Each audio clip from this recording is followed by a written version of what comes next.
What's up, y'all? Welcome to the 27th episode of the Titan Report podcast. My name is Jackson Weber. Appreciate y'all tuning in today. Welcome back from the bye week. We have a lot to talk about today, starting with the Titans did not lose last week, thankfully. Hope you guys enjoyed your bye week. I enjoyed my bye week in Southern California. Titans playing the Texans this week. We got to talk about injuries, who's in, who's out. The CJ Stroud is being out Sunday for the Texans. Let's break that down. Also, Titans are currently have the number one overall pick right now. Could they trade out of it? Could they stay? We'll talk about that as well, the scenarios. And then we got some head coach rumors. We're going to talk about that towards the end as well. So appreciate you guys tuning in today. So we just got who's in, who's out currently for the Titans. I'm sorry that currently it's a Friday. I'm filming this on a Friday. I am currently very under the weather. I got sick somehow in some way when I was traveling back, and it's a lot. So I'm currently dealing with a cold. That's why my voice is like this right now. I'm trying to speak here, so it's kind of a big challenge. But I'm still filming the show. It's awful. It's time of year for me to get sick too. So I'm not surprised, but it's kind of a bummer when right now I'm trying to film a show and I can barely even speak. So bear with me here on that one. I'm trying to do as best as I can. Um, who's in, who's out? Let's talk about that first and foremost. So Jeffrey Simmons and Calvin Ridley practiced this week. Jeffrey Simmons was not out there for the stretch, but Ridley practiced 3 days in a row. That's good to see. Titans been missing Calvin Ridley for the past couple games. He has not played since this is the Las Vegas Raiders. He's not played since the Raiders game. Also, that's huge as well. We'll talk about who's in, who's out. So who's out right now? Currently, Xavier Woods and Bryce Oliver. So that gives another chance for Kevin Winston to be starting at safety for this weekend after they cut Quandre Diggs. So Jarek Reed, see him this weekend in the backup role, and Kevin Winston is also going to be starting as well. Mike Brown expect to be activated hopefully tomorrow. Mike McCoy says he will likely be activated. Khalil Mullings will not be activated off IR right now, not yet. They're both replaced on the 21 practice day window. So Mike Brown expect to be back tomorrow, but looks like Khalil Mullings, the running back, will not be back tomorrow. So Mike Brown, Jared Reed, Monty Hooker, and Kevin Winston for the safety room after they just released Quandre Diggs earlier in the week. So Mike McCoy is optimistic about Jeffrey Simmons being playing, Calvin Ridley, and Arden Key. So these are three players who are missing for the past couple of games. Simmons has not played for 2 games. Ridley's missed since the Raiders, and Arden Key hasn't played about a month or so. Arden's been out. So I forgot exactly the day, but those three players would be nice to have back as well, especially on the edge after you traded Draymond Jones to the Baltimore Ravens.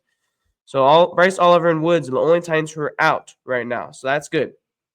So Mike McCoy says he's happy about getting everyone back against Houston. Meanwhile, on the Texans side, D'Amico Ryans ruled out Jalen Batir, CJ Stroud, and Kalami Fairbairn. So Fairbairn has a quad. Stroud is missing his second game with a concussion. Batir has a concussion as well. So those are a couple injuries for Houston. Some notable ones. For the Houston side of the ball, who's in, who's out for Houston. Right guard Ed Ingram knee and Tyus Howard cleared Thursday under the NFL concussion protocol. Stroud and Batir did not. So they did not clear it, but those two guys on the offensive line did.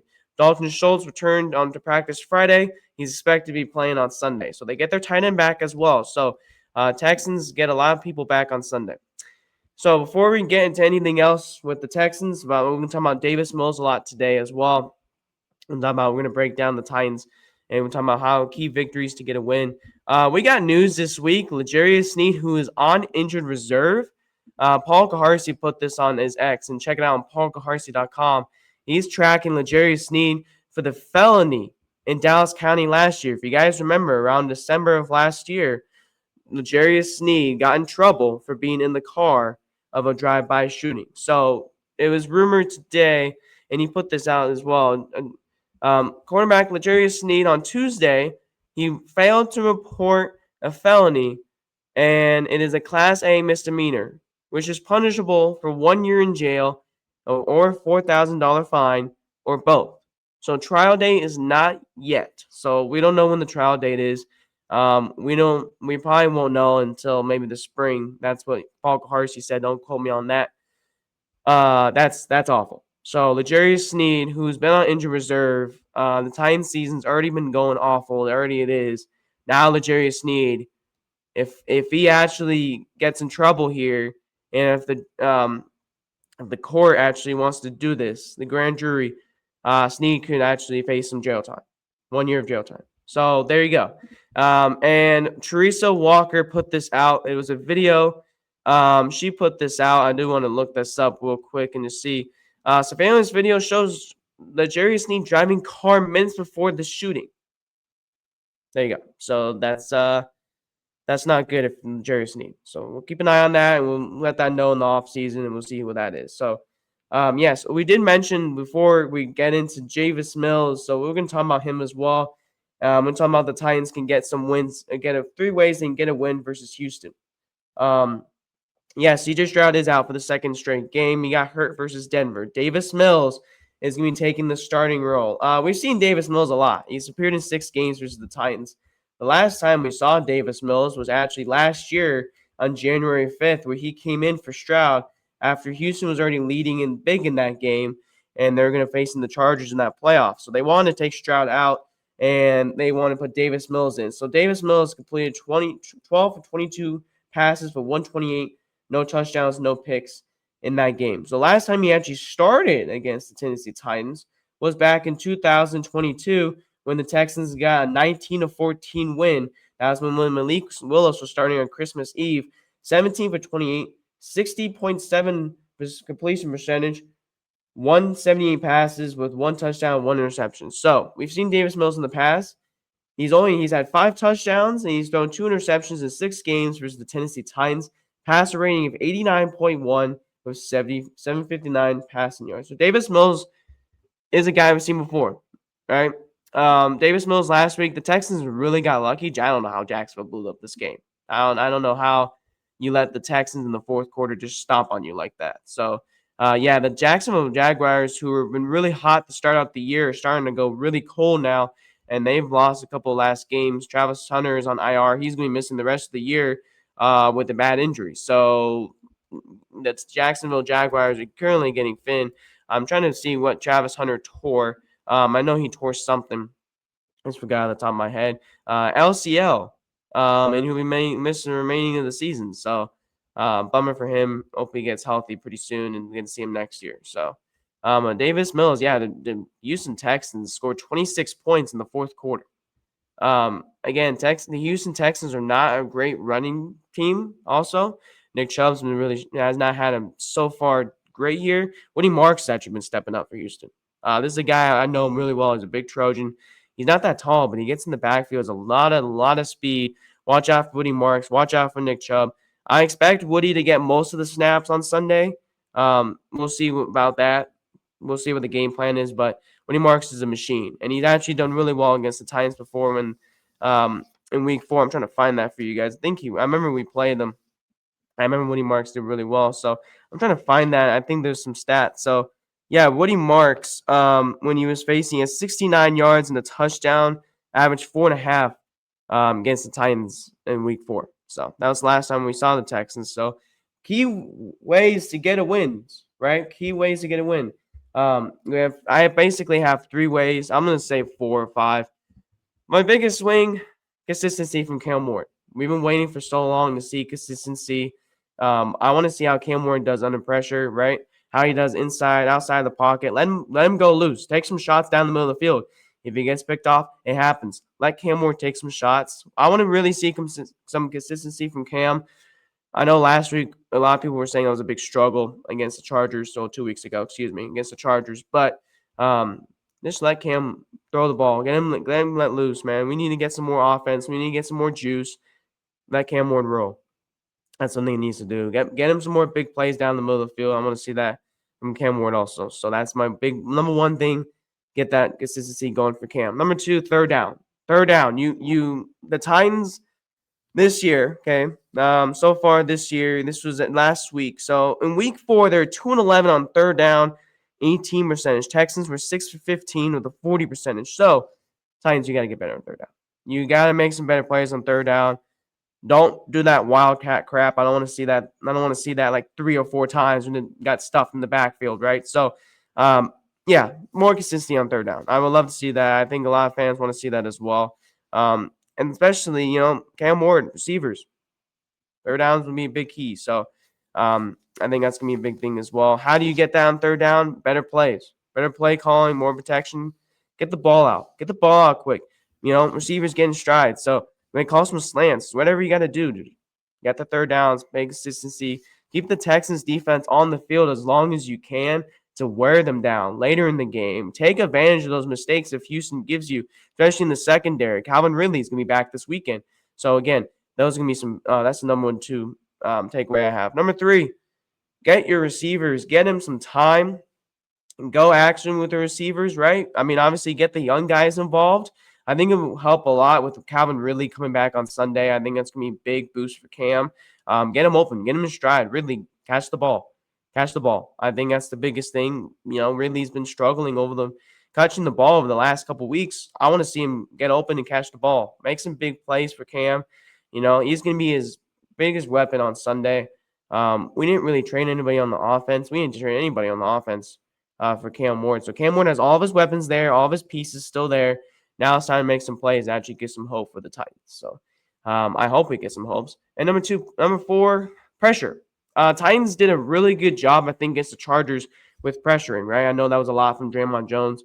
Right, 8 pressures that day. Jahad Ward's still here with 8. He had 8 pressures in the 2.5 sacks. So yes, you gotta get the pressure. You gotta pressure the quarterback, and that was all without Jeff Simmons. With Simmons coming back, hopefully this weekend, hopefully everything goes right. They have a walkthrough tomorrow. Hopefully that goes right. Simmons comes back, and then they roll, right? Him and Sweat, Draymond, Arden, I think without Draymond Jones, but with a Jahad Ward and Arden Key, get those guys going off the edge. Beat those one-on-ones against the tackles, right? I think the Titans got to take a big advantage there, right? Number 5, offensive line. Protect Cam. I know Cam Moore needs to get the ball out quicker, 100%. But you're facing 2 talented defensive ends with Will Anderson and Daniil Hunter. So you're facing both of those guys who are both talented in the league. I'm trying to look at it. I think I have it right here on the note sheet because I got notes this week I took from the Texans. So right now, currently for the Texans on defense, who leads them in in sacks? So currently right now it's Will Anderson. That's right there, and Daniil Hunter. Hunter has 7.5. Anderson has 7 sacks. So both of those guys off the edge have been freaky scary this year. Time to take care of those guys. You gotta limit those guys. Create some fast plays. Get some tempo. That's what I want to see for the Titans. Be careful. The secondary also for Houston's gonna be great. Obviously they don't have a tier, but they have Stingley and Caden Bullock. Bullock is another Trojan. So I know Caden really well. Be careful against those guys. Don't underthrow those guys. Make Calvin Ridley get a couple of those steps. Get him in stride. So that's a couple ways I think the Titans can take advantage of the Texans and see about that. So enough with the Texans versus the Titans. So earlier this week, we saw the Tennessee Titans after on their bye week, right? They actually got to win. We got to win. The Titans got the number 1 overall pick now. So the Titans currently on this day, on Friday, we got the number 1 overall pick. What does that mean? A lot of you guys are like, what does that mean? How is this important? Well, the Jets won, and they're at number 5. Well, they lost this week. Currently, I don't know what the position is now. I think they're at number 3 or number 4 today since they lost last night to New England. How good is New England, man? We'll talk about that later. But New York currently needs a quarterback. And who is number 1? Fernando Mendoza. Mendoza has been outstanding this year for Indiana. If you've not heard Gus Johnson's call, check it out. I think Buck Rising brought it down yesterday. I think it's hilarious. So Fernando Mendoza is the biggest prospect at quarterback coming out of this draft, right? 22 years old. Definitely going to be declaring this year. So he's actually had a really good year, pretty good year so far for Indiana. They're in the running for the national championship. The New York Jets, after struggling with Justin Fields, they're probably going to get a quarterback, right? They're probably intending to get another quarterback, and they have pieces to trade up, right? They just traded Quinn Williams and Sauce away. You have 5 first-round picks in the next couple of years. The Titans, if they trade down, they can get a couple of those pieces, right? But hypothetically, you can maybe get a first round from this year, maybe one from next year, a second-round pick, right? This is Borgonzi's second chance in having a first-round pick. If it stays right now, if you lose out and you're at the number 1 overall pick, right? I don't want to lose. I personally, as a fan, I don't want to lose, right? But right now, that's currently the case. So Titans have a pretty good chance. I think it's like a 30% chance at the first overall pick. So currently at this today on a Friday, but we got to see where they're going to go from that. But also the interest, right? I think it's brainer. You got to trade down, right? The Giants are not going to be picking a quarterback. New Orleans is going to be picking a quarterback. If New Orleans is right behind us after, they might want Mendoza as well. So it might be a battle for New Orleans and New York, just depending on who's where, especially when we get later in the season. How about New England? Unbelievable. Last night, I got home late and I watched that game, the end of the game. Stephon Diggs is unbelievable. New England's defense is incredible. Mike Vrabel, I think he's coach of the year. People are going to hate me saying that. People are going to be like, why do you like Mike Vrabel? I've been a big fan of Vrabel for a long time. I don't think that should be surprising to anybody. Titans fans should be as well. I know a lot of you guys hate Vrabel. I don't hate Vrabel. I like Vrabel. Vrabel's a great guy. I loved him in Tennessee, right? But Drake May has really been changing this team around. This team looks way better with Drake May. And that's why I have so much confidence for Cam Ward in the year number 2. Because I think we've seen a lot of progress from Cam Ward, right? We've seen a lot of things from Cam Ward. We've seen a lot of good things from him. But we want that consistency. Drake May has done a great job at that consistency so far, right? Drake May and Cam Ward are 2 different quarterbacks, yes. But I see a lot of things that Cam Ward's positive way in the year number 2. So I'm very excited for Drake May and the Patriots.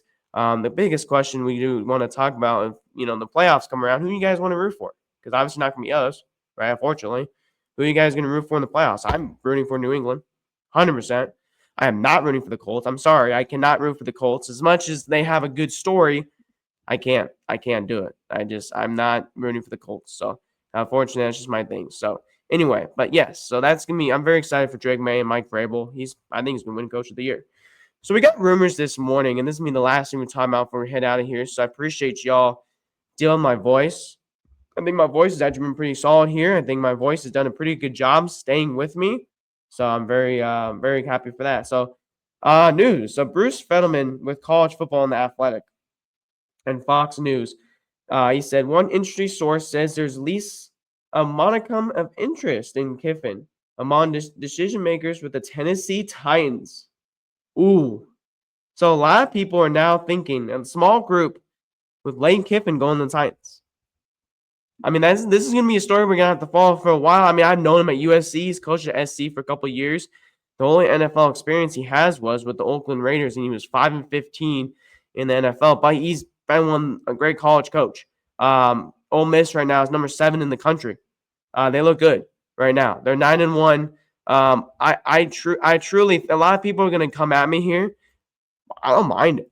I don't mind them looking at Lane Kiffin and hiring him, right? They play Florida tomorrow, and then they play Ole Miss. They play Miss, right? Fortunately, the only loss was just to Georgia, right? But pretty much the next season, the next 2 games will be easy. It just matters is if they can take advantage against Florida and Mississippi State, and if they can make it to the playoffs. They're currently number 7 right now in the country. But they've been over 500 for the last couple of years, right? Only 2022 was his only struggle season with 5 losses, right? 2020 as well, he had 5 losses there. But, I'm looking at this, 11-2 in 2023, 10-3 last year, right? 9-1 this year so far heading into tomorrow's game, right? I like that. I'm happy. We'll see what Ole Miss does. But keep in mind about Lane Kiffin. Would you guys want to hire a college coach, right? And that's going to be the biggest question we're going to have to look at. So that is it from me this week. I appreciate you guys again dealing with my voice. It was kind of challenging, but hey, we did it. Good job. We made it. So I will be back on Sunday after the podcast. So after the game Sunday, that's when you guys will see me. And hopefully the Titans get an upset win against the Texans. Do everything right. Pressure Davis Mills. Take advantage of your opportunities. So hopefully the Titans get an upset win, and we'll talk about that on Sunday. Peace out, y'all. Tie up.